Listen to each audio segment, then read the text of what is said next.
ಹಿಂದುತ್ವ ಅಭಿವೃದ್ಧಿ ಸ್ವರ್ಣ ಕಾರ್ಕಾಲ ಪರಿಕಲ್ಪನೆಯಡಿ ಕ್ಷೇತ್ರದ ಅಭಿವೃದ್ಧಿಗೆ ಹೊಸ ಯೋಜನೆಗಳೊಂದಿಗೆ ಮತ್ತಷ್ಟು ವೇಗ ನೀಡಲಾಗುತ್ತಿದೆ ಎಂದು ಶಾಸಕ ವಿ ಸುನಿಲ್ ಕುಮಾರ್ ಹೇಳಿದರು. ಅವರು ಕಾರ್ಕಾಲ ಪತ್ರಿಕಾ ಭವನದಲ್ಲಿ ಕಾರ್ಕಾಲ ಪತ್ರಕರ್ತರ ಸಂಘ ಆಯೋಜಿಸಿದ್ದ ಪತ್ರಕರ್ತರೊಂದಿಗೆ ಸಂವಾದ ಕಾರ್ಯಕ್ರಮದಲ್ಲಿ ಮಾತನಾಡಿ, ತಾವು ಸಚಿವರಾಗಿದ್ದ ಅವಧಿಯಲ್ಲಿ ಕ್ಷೇತ್ರದ ಮೂಲಸೌಕರ್ಯ ಅಭಿವೃದ್ಧಿಗೆ ವಿಶೇಷ ಒತ್ತನ್ನು ನೀಡಲಾಗಿದೆ. ರಸ್ತೆ, ಸೇತುವೆ, ಕುಡಿಯುವ ನೀರು, ವಿದ್ಯುತ್, ಗ್ರಾಮೀಣ ಸಂಪರ್ಕ ರಸ್ತೆ ಸೇರಿದಂತೆ ವಿವಿಧ ಮೂಲಭೂತ ಸೌಲಭ್ಯಗಳ ಅಭಿವೃದ್ಧಿಗೆ ಹೆಚ್ಚಿನ ಅನುದಾನವನ್ನು ಬಳಸಲಾಗಿದೆ.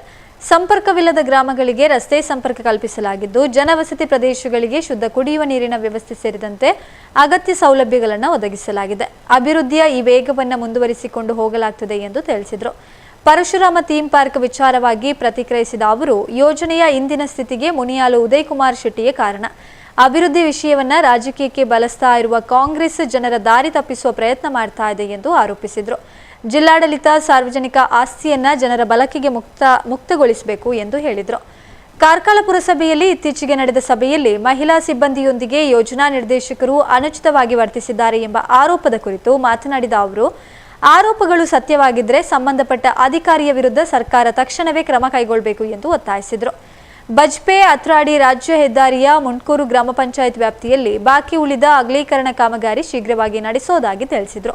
9/11 ವಿಶೇಷ ಪ್ರಾಧಿಕಾರ ರದ್ದತಿ ವಿಚಾರದಲ್ಲಿ ಕಾಂಗ್ರೆಸ್ ಸರ್ಕಾರವನ್ನ ಟೀಕಿಸಿದ ಸುನಿಲ್ ಕುಮಾರ್, ಸರ್ಕಾರಕ್ಕೆ ಪ್ರಾಧಿಕಾರವನ್ನು ರದ್ದುಗೊಳಿಸುವ ಇಚ್ಛಾಶಕ್ತಿಯೇ ಇಲ್ಲ ಎಂದು ಆರೋಪಿಸಿದರು. ಕ್ಷೇತ್ರದ ಅಭಿವೃದ್ಧಿ ವಿಚಾರದಲ್ಲಿ ರಾಜಕೀಯಕ್ಕಿಂತ ಜನಹಿತವೇ ಮುಖ್ಯ ಆಗಬೇಕು. ಮೂಲಸೌಕರ್ಯ ಅಭಿವೃದ್ಧಿ, ಶಿಕ್ಷಣ, ಆರೋಗ್ಯ, ಕುಡಿಯುವ ನೀರು, ಕೃಷಿ ಹಾಗೂ ಉದ್ಯೋಗ ಸೃಷ್ಟಿಗೆ ಸಂಬಂಧಿಸಿದ ಯೋಜನೆಗಳಿಗೆ ಆದ್ಯತೆ ನೀಡುವ ಮೂಲಕ ಕಾರ್ಕಾಲವನ್ನ ಮಾದರಿ ಕ್ಷೇತ್ರವನ್ನಾಗಿ ರೂಪಿಸುವ ಗುರಿ ಇದೆ ಎಂದು ಪತ್ರಕರ್ತರು ಕೇಳಿದ ವಿವಿಧ ಪ್ರಶ್ನೆಗಳಿಗೆ ಉತ್ತರಿಸಿದರು.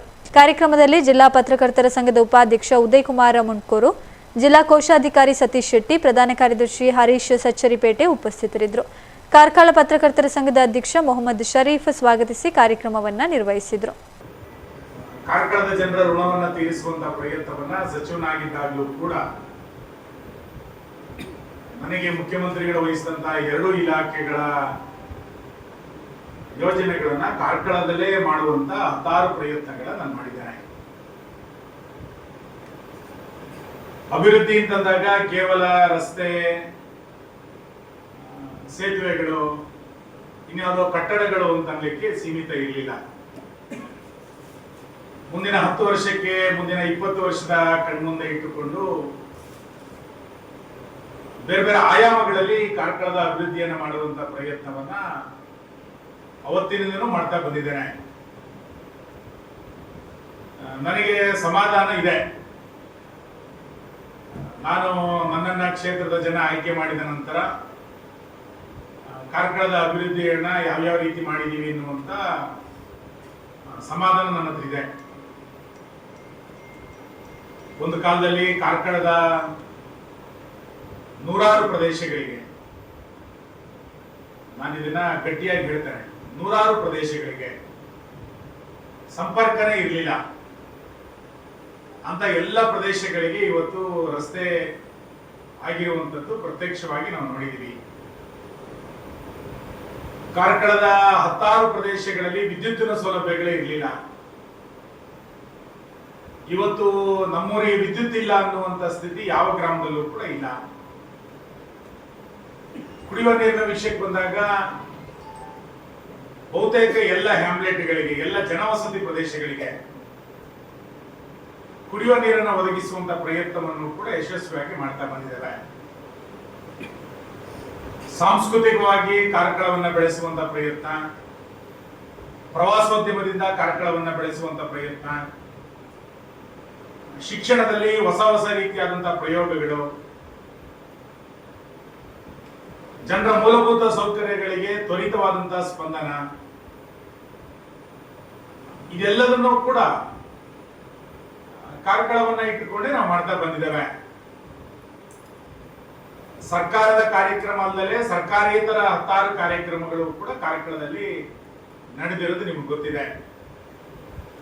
ಕಾರ್ಲಾ ಕಜೆಯನ್ನ ಬ್ರ್ಯಾಂಡ್ ಮಾಡುವಂತದ್ದು ಪ್ರಯತ್ನ, ಬಿಳಿ ಬೆಂಡೆಯನ್ನ ಬ್ರ್ಯಾಂಡ್ ಮಾಡುವಂತ ಪ್ರಯತ್ನ, ಮಿಷನ್ 100 ಅನ್ನುವಂತ ಹೆಸರಿನಲ್ಲಿ SLC ಮಕ್ಕಳನ್ನ 100% ರಿಸಲ್ಟ್ ಬರಬೇಕು ಅನ್ನುವಂತ ಪ್ರಯತ್ನ, ಉದ್ಯೋಗ ಮೇಳ,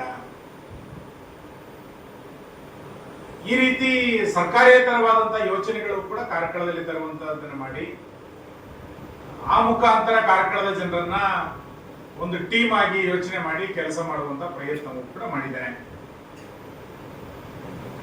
ವಿಧಾನಸಭೆಗೆ ನನ್ನನ್ನ ಈ ಕ್ಷೇತ್ರದ ಜನ ಕಳಿಸಿದ್ರಿಂದ ವಿಧಾನಸಭೆಯಲ್ಲೂ ಕೂಡ ಜನರ ಪ್ರತಿಧ್ವನಿಯಾಗಿ ಸಮರ್ಥವಾಗಿ ವಿಧಾನಸಭೆಯ ಒಳಗೆ ಜನರ ಸಮಸ್ಯೆಗಳಿಗೆ ಧ್ವನಿಯಾಗಿದ್ದೇನೆ, ಕ್ಷೇತ್ರವನ್ನ ಪ್ರತಿನಿಧಿಸಿದ್ದೇನೆ ಎನ್ನುವಂತ ಸಮಾಧಾನವೂ ಕೂಡ ನನ್ನ ಹತ್ರ ಇದೆ.